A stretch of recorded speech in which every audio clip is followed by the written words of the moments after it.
this topic. What happens in a relationship, an intimate relationship, when a person has been unfaithful? So now he's asking about the one who was betrayed. The first step is to allow what our natural instinct wants to do. In the face of any loss, hurt, or betrayal, our natural instinct is to grieve, to mourn the end of something. End of what? End of the belief that this other person would be faithful. So something has come to an end, and you're grieving it. What does grief mean? First of all, 3 basic feelings, all of which are uncomfortable for us. So of course we would want to avoid this. And of course the best way to avoid is by blaming and retaliating. We don't want to go there. Grief is first of all sadness, then anger, then fear. I'm sad about what I have lost. I'm angry at the one who took it away. And I'm afraid that it will never be restored. So you allow yourself to have those 3 feelings, and you certainly say ouch to your partner, and you certainly try to work something out if possible, and this is where therapy can help. But the one thing you don't do is, as I said before, retaliate, because you have a set of principles that work in accord with loving kindness. So you're always looking for a way to respond to what happens with full human feeling, so that's with the grieving, and at the same time maintain your standard of I act with love toward others no matter how they act toward me. I maintain my equanimity, my balance of myself. I don't get destabilized in the midst of predicaments. And most of all, you have said yes unconditionally at the very beginning of the relationship to the given of all relationships, which is no matter what it looks like in the romance phase, it could go sour, it could go south, it could turn into betrayal. So you have already prepared yourself with your unconditional yes to anything can happen to me. And when it does happen, there's something about the maintaining of that yes that gives you strength to go through it. Because it doesn't come as such a shock, since you always knew that this is one of the options. I saw this movie about the Titanic. I was just thinking of this. It was a British film, and at one point, while the ship was sinking, the captain came down to the guys who were shoveling coal into furnaces, keep the whatever going, and the captain said to the foreman there, he said, I just want you to know that it doesn't look very good, and we may not make it. I appreciate what you're doing, but we may not make it. And the foreman answered, yes, sir, it's like that sometimes. So if you're going to get on a ship, it may sink. That's what he's saying. It's like that sometimes. And I thought, oh, he's saying yes unconditionally to the terrible option that has occurred. And when we come from that place, we have the equanimity. Yes. And you are? Huwaida. Hi, Huwaida. The notion of unconditional love has Yes. always bothered me. Not, Okay. I Good, don't know tell how me. to explain it, but it's just Yeah. that as humans, we always expect something in return for our energy, for our time, even Yes. when we pray to God, you know? Yes. So it's very hard. I've been really struggling with this one. I have to say. I'm very honest. You know, there are times when I feel very giving. There are other times when I feel, you know, I just can't give anymore. And especially if people around you are so selfish. And Okay. especially in intimate relationships. I understand what you mean. So I don't know what's the solution. I try, you know, and I keep finding myself falling again in that trap of finding it difficult again. Okay. So her question is, what about the unconditional love? It sounds like it's not really possible for us humans. Realistic, not that realistic. Not that realistic. That's how I And find you're it in right. this world. And you're right, of course, and I fail at it every single day.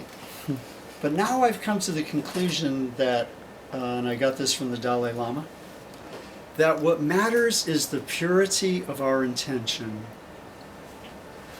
I intend to act in a loving way toward others, and I fail at it almost every day. But I have come to this way of putting it for myself, kind of an affirmation. Because love is a practice that we spend a whole lifetime trying to get to. So it isn't a matter of saying, oh, well, you can be unconditionally loving. You have to work toward this. So my affirmation is this, and I brought this printed out on a little card, so I'll give these out after. May I show all the love I have in any way I can to everyone and everything, here, now, and all the time, since love is what we are and why. So I think instead of trying to be unconditionally loving or trying to figure it out intellectually, instead we're turning it into a practice. What is this practice? That each day in every way we're trying to act in as loving a way as we can. And the unconditional part, of course, is the opposite of the style of retaliation, because you're going to do this no matter how others treat you. So to go back to the quote from Shakespeare from The Tempest, though with their high wrongs I am struck to the quick, yet with my nobler reason against my fury do I take part. The rarer action is in virtue than in vengeance. The whole theme of the play is forgiveness, let go of the tendency to vengeance. Sorry, I don't have a better answer. No, that's a very good answer. You need to work at it every day. It's a Buddhist style of answering. For instance, instead of saying, why is there so much suffering in the world? The Buddhist answer to that, why is there suffering in the world? Our answer is, where there's suffering, I'm doing all I can to alleviate it. See, I'm not going to get caught in the abstract discussion about suffering. I'm going to turn it into a practice. When you get this, when you see that everything can be turned into a practice, it frees you from all the thoughts that go through your mind that keep you stuck in your head. And it brings you more into the style of redesigning your life in accord with love, wisdom, and healing. And to do that, you would have to trust that we're in the kind of a universe where opportunities for this are coming along at every moment, even right now. Yes, you are. Cornelius, Hi, Cornelius. would you say that trust for you is like faith? Yes, he's bringing up the idea of trust and faith. So first of all, in the New Testament, the word for trust, pistis, the Greek word for faith, pistis, means trust. It does not mean adherence to a list of beliefs. That version of trust did not come along until about the 4th century, the Council of Nicaea. when they came up with the Nicene Creed, which is recited at the Mass and other church services. And then you either assented to these beliefs or you didn't. So that's when the idea of faith changed from trust, as St. Augustine says, in a hand reached out to us in the dark. Change from that to, do you assent to these beliefs? So that's one thing. It becomes legal. Exactly, more legalistic. And then secondly, the Buddhist perspective of faith/trust. I trust my own experience. I trust that this experience that I'm having is just exactly what I need to have to continue in my practice. Cool. Can I ask another question? Yes. Okay, one last question, then you guys can all keep talking with Dave as he signs books and speak with him Okay. intimately. But yeah, Yes. go ahead. About his earlier question about betrayal, when you said the first thing is to grieve, and after that, how do you rebuild the trust? Okay. She's saying you begin with the grieving, and then what happens? The grieving leads to a letting go of blame and the need to retaliate. That's the definition of forgiveness.